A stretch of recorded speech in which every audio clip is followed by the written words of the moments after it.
I'm going to welcome to the stage our panelists for the afternoon. We had asked Dr. DeVries to kind of help set the stage as we transitioned from the new traits and that conversation into a broader discussion we wanted to have with our producer panel here today in Madison. So as we settle in, I'm going to grab a seat with them as well. And we are going to do some introductions, and then we will start the conversation about if we are letting cows live longer, because Dr. DeVries' question was, should we let them live longer? So to get us started, quick introductions of our panelists who are joining us today. On the far left side, or my left side, your right side of the stage, is Kristen Metcalf. She farms alongside her husband, Corey, and her daughter, Olivia, and in-laws, Terry and Jane, at Glacier Edge Dairy in Milton, Wisconsin. Glacier Edge Dairy is home to 750 registered jerseys, and a few Holsteins, and 1,000 acres of crops. On the farm, Kristen oversees the young stock, employee management, and assists with herd health. The farm has been able to market high genomic Jersey individuals to bull studs and international customers.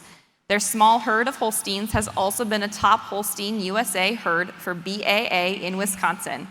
Kristen is a 2018 graduate of the University of Wisconsin-Madison Dairy Science Program and has held previous roles in marketing at various agricultural companies. Kristen enjoys being a Rock County Holstein Junior Advisor, coaching the Rock County Dairy Judging Team, volunteering on the local Dairy Promotion Board, and also serving on the Dairy Farmers of Wisconsin Board, who, if you have not noticed, is providing free milk right outside the building this week. So make sure you get your free milk this week, thanks to DFW. Next to Kristen in the middle of the stage is Eric Grotegut.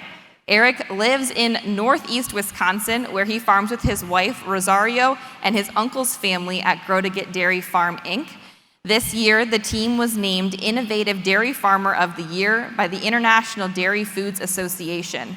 Eric and the crew at home like to try new technology and are always looking for new and better and easier ways to dairy. A conversation with Eric makes it clear that he's a cow guy and knows his herd very well, even while managing a large herd of animals. And our final panelist, closest to me here, is Glenn Kline. And Glenn and his wife, Lori, together with their sons, Chad and Travis, own and operate Y Run Farms, a progressive dairy and crop enterprise in Troy, Pennsylvania. The operation includes 1,200 dairy cows, supported by 1,700 acres of corn, 500 acres of soybeans, and 800 acres of forage. The Kline family has incorporated genomic testing into herd management for the past 13 years, providing a strong foundation for genetic advancement. Over the last 8 years, their focus has expanded to elite genetics, complemented by the use of IVF on select high-ranking heifers. This strategic approach has positioned their herd at the forefront of genetic progress, productivity, and sustainability. And I have to say, it's great to have the three of you on stage with us today. I've had the privilege of working with many of you over the last couple of years and getting to know you at various dairy events, and know you have wonderful farms at home that we get to talk about today. So to get us started, we do have a list of questions that we have prepared as a group to get the conversation going, but of course we are looking for audience participation. So if you have questions you want to ask the producers, again, make sure you're using that Slido app, using that QR code, and we will get them asked of this group. But to get us going, as we think about longevity and keeping cows around longer, what is something that you've recently changed on the farm or an investment that you've made that has resulted in a noticeable impact on your herd's longevity? And I'm going to start with Glenn, closest to me, since you sat there. So Glenn, you're up first. So I would have to say back in 2011, we started on genomic testing, and boy, that's made a huge difference on our herd. We did expand here 3 years ago now, and we had to buy some animals in, and it's really a significant difference. Our herd person said that it's just way different as far as those cows lasting a lot longer. Our older cows. Yeah, and when you're genomic testing, what are you looking for in those results? More so, we use a lot on DWP to try to keep healthier cows around, mastitis traits, lameness traits, we really work on that. So. Great. Eric? On the cows, similar to him, genomic testing. Then as like a management practice on cows, trimming our cows 3 times a year instead of 2 has really helped. And then on calf health and heifer management and non-completion rate, just better calf management, better facilities, upgrading facilities. Yeah. With your more frequent trimming schedule, are you catching things earlier? Are you just feeling like the cows have healthier feet? Why are you seeing an impact there? Yeah, I think they're not overgrown. In our facility, we do have a lot of growth. And when they do get lame, it seems like they're easier to fix. Okay. Yeah, wonderful. And then Kristen, we'll toss that question over to you. What's an investment that you've made or a recent change that's impacted longevity? Sure. So on the cow side, I would say we also recently expanded in the last 2 years. We switched to milking 3 times a day, which we think has really helped our Jersey cows. We also implemented rubber mats in our holding area, which we hope we will see longer lasting cows, especially influencing their mobility and their lameness. And then on the cow side, on the calf side, we have implemented some different tactics there in our protocols, which we'll probably talk about later on, to improve calf health from the start to make a longer lasting cow. Yeah, and let's talk about it now. We might as well, right? We got to talk about calf health traits earlier today, but both you and Eric are doing some cool work at home when it comes to having a better understanding of your calf health. So Kristen, do you want to tell us more? Sure. So probably for the last year, we started implementing lung ultrasounding. We ultrasound every calf, whether it be Jersey, Holstein, or beef calf, and they all get an ultrasound score between 3 and 5 weeks of age of 0 to 5. So our veterinarian comes every other week, scores that group of calves, gives them a score, and then if they have a score, we treat them to try to prevent a chronic illness from developing later on. So we try to get a low lesion rate. It's kind of like calf herd health basically every other week. We really enjoy it. We get a lot of information from it. We really think that it helps us, like I said, prevent those chronic heifers from showing up later on. It helps us know that calves are sick before they're showing like the clinical symptoms. Yeah, and Eric, are you using it beyond that, or is that kind of matching your practices at home as well? Pretty similar. Okay. So let's think about some of those management practices when it comes to longevity. What are strategies that you are leveraging to achieve your goals for replacement protocols and culling rates at home? And we're going to start, Eric, go for it. Right. Yeah, like the last speaker said, there is a lot of external factors, but in general, I try not to make too many heifers, and then just if the milk plant lets you make more milk, then you can hold them longer. You know, it just makes the culling easier. Instead of culling problem cows, you're culling lower dewars. So that would be genetically, they're definitely able to stay longer. Do you have an optimal replacement rate or cull rate that you aim for? Yeah, I think my goal is 25. Typically, we've been a little over 30, but this past year we got there finally. Sure. And because you've been expanding, right? Yep. Yeah. Okay, and then Glenn, we'll jump to you. What's a management practice? So I'd say probably just we've been using beef on dairy to keep to keep our lower production cows using beef, and then we use the IVFs to try to make better heifers of the good ones. Okay, and your ideal replacement rate is? We're usually 27. Okay, wonderful. Kristen, let's go over to you. As far as like culling goes, again, we've kind of been in expansion mode, so not super aggressive on that side of things. We probably have like a 19% cull rate, something like that. We definitely lean more towards, as per the discussion, we really love older cows, so we do most of our culling more based on reproduction issues and then a drop-off in milk production to figure out which ones we're going to cull. Okay, I'm also going to help the audio guys out a little bit, Kristen. I'm going to have you move your microphone up just a little bit. I think it might help everyone hear your responses a little better. Okay, so Glenn, you mentioned beef on dairy, so let's kind of go down that rabbit hole because we did get a question.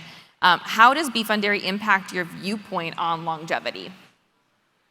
I think you use you get your better animals, especially if you're doing genomics, and then you're taking those animals and multiplying them instead of getting those, what I would say, dud cows that used to breed Holsteins and have that calf around. Mm-hmm. So now you don't have that. You're eliminating that factor. The low genetic end. The low genetic end. Sure. Okay. Eric, Kristen, you want to tackle that one? No. I would say similar thoughts. We breed probably 70% to beef right now, and it really, just helps you narrow in on the cows that you want to keep reproducing those high genetic females and let the rest of them make high dollar beef calves.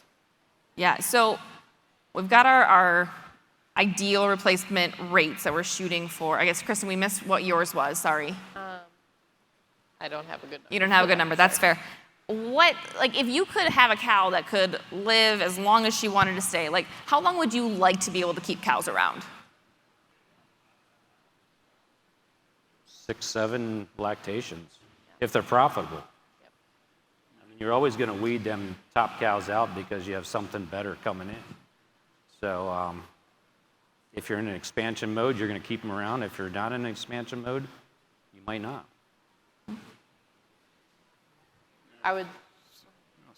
Similar thing, 5th or 6th lactation seems like we still can keep pretty healthy. Hopefully in the future can make it longer, but we end up with more issues once they get 7th, 8th lactation currently. Yeah, I would say I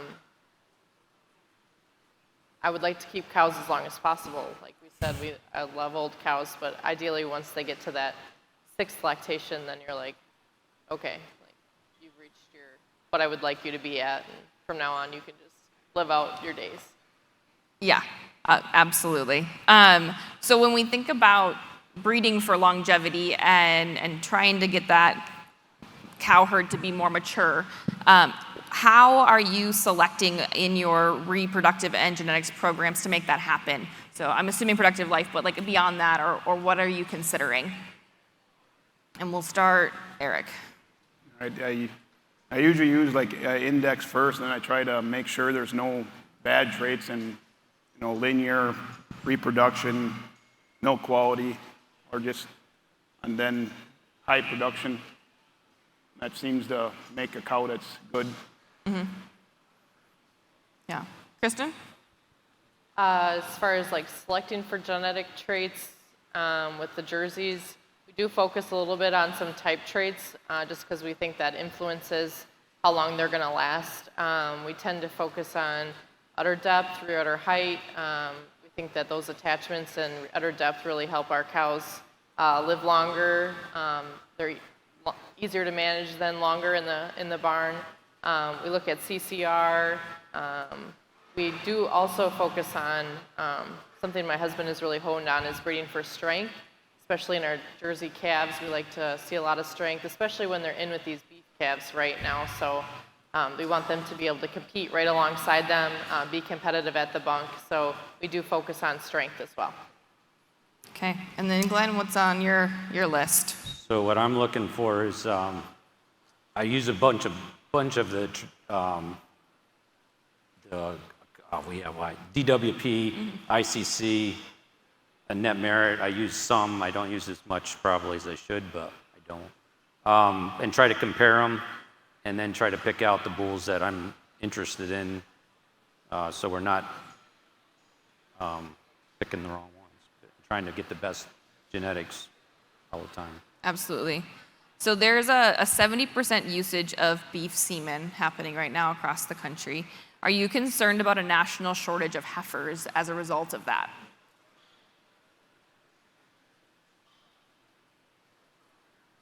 Whoever wants to tackle that question, it's a wild card here coming in from the audience.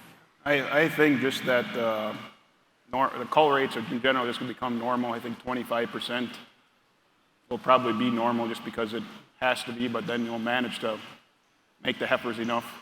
And you might increase, go to 65% beef or a little change in the herd, but I don't see a big change in the near future. Okay. I think as far as farmers go, they always pick or find a way to solve a problem. And whether it's beef calves, heifers, all that things, we always find a solution. Yeah. Speaking of solutions, let's go off of this for a second here. We were talking beforehand about future traits and future things that might help solve problems. So what are some of the solutions that we need to discover still to solve problems that exist today or problems you see on the horizon? And we can look beyond longevity even, just like the cow in general. How do we make her better? How do we make her more profitable? I've given you guys some time to think about this one, so I'm hoping somebody's got a good answer for me this morning. Somatic cell, lameness. Lameness is huge. I mean, what do we get rid of cows for? Breeding and lameness, and mastitis. Those three things are our main points. So we have to focus on them. If we don't, we're not going to get cows to live longer. Similar as him also, the breeding and milk quality, we've had data for a long time. The lameness and calf health has been, new or not a lot of data. Have to look in DWP, Canadian, or Europe. So now we should be able to select it heavily. Other traits, beef value on beef calves. So if you work on like heifer feed efficiency, that should translate into beef calf feed efficiency. That, and then, beef value on cows when you cull them. Yeah, I would say I really enjoy the discussion with calf health traits. I do think that's super important because I think they are obviously the future of the herd. I think there's a lot of data to be collected on calves. Like I said, we're doing the lung scoring. There's a lot of farms doing total proteins on every single calf. I think there's a lot that can be, a lot of data that can be gathered about calves and tell us more information even sooner, right, than waiting till when they're a lactating animal. Other thing, just along Jersey lines, I guess, would like to see some more genetic progress. I feel like Holsteins are just really hammering in on that feed efficiency and really making some progress towards where Jerseys are at. So maybe, Jerseys are the smaller cow, but maybe they do need to just be a little bit bigger to increase that feed intake and make them even more productive than they already are. Yeah. We love to see the Jerseys also gain new traits, right, and add those as they go. Sometimes it's a little hard with the population size difference, but it's great to see committed Jersey breeders like yourself wanting to see those changes happen as well. Let's think about the questions that Albert posed to us as we were getting on the stage. If you were reading the slides or not, maybe you were distracted because you were about to walk onto a stage. But one of them was about whether we're burning cows out. And he said he doesn't like that term, but we'll use it for the sake of this.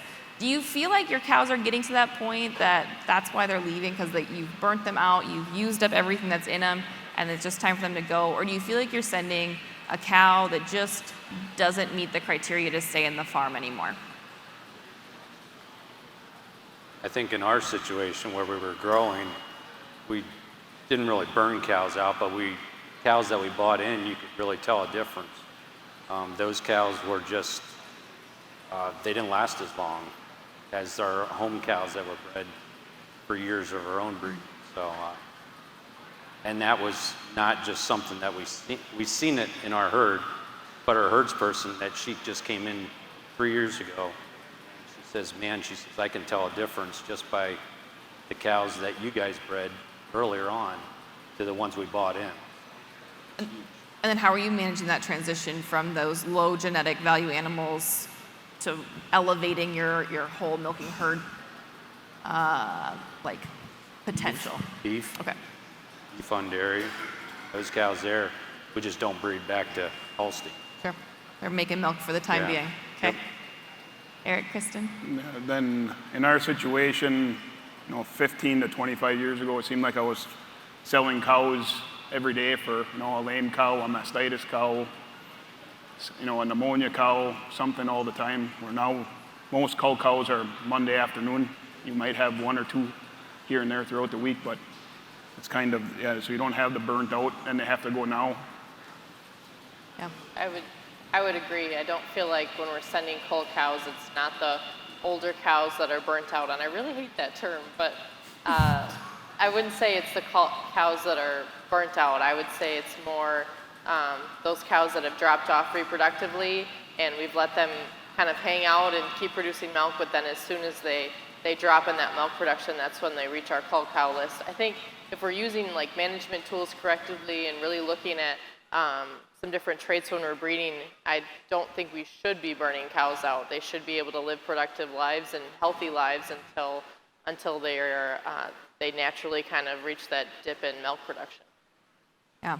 And so if we think about the management side of our dairies beyond the genetics that we like to talk about here in this space, what's a management tool that you'd like to add in the future for better profitability, more longevity in your animals? What's kind of on the horizon for your next investment?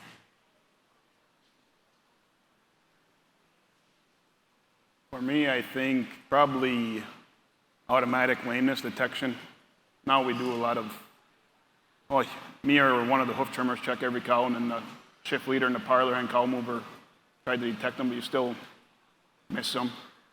Okay, so you're looking for like one of those camera systems Yeah. that can help with lameness detection. Yeah. Okay. Kristen, Glenn? I would say probably more implementing stuff for mobility and lameness. I would agree. We just did the rubber mats in our holding area, and we would look to extend that into the rest of the barn, primarily probably starting with the older cow pen and then going from there. That would come top to mind. Yeah. That's kind of where we're at too with the lameness thing. I mean, we had one, but something happened to it, so I'm not positive what it is.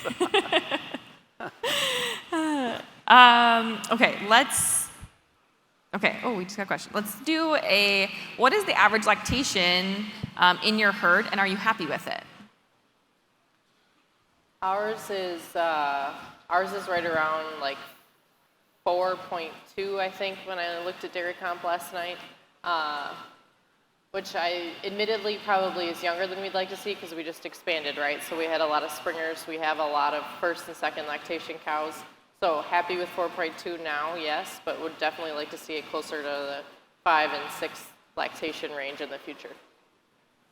Yeah, we're about 3.3, 3.4. I'd like probably one more lactation would be the goal. That's exactly where we're at too. How do you get there? Breeding. Yeah, breeding and slow management improvements, I think, kind of the combination. The other day when we were planning our meeting to get ready for this, Eric, you had a meeting with your milkers. So let's talk about like the people side of managing cows and keeping these cows around longer. What are some ways that you work with your employee team to make sure that cows are being managed well, data is being collected correctly, things that make a difference from an employee side in our managing of dairy cows? Yeah, so our milkers meeting would have been over, and we didn't have one for a little while, but it was just quick update. You know, the milking routine is good. Just let them know how we're doing. We mentioned we do have a camera that monitors our barn, so we can see when the cows leave the pen and when they go back. So cow movers, as we've added about 300 to 400 cows in the last year, we have to make sure they don't try to bring the pen too early,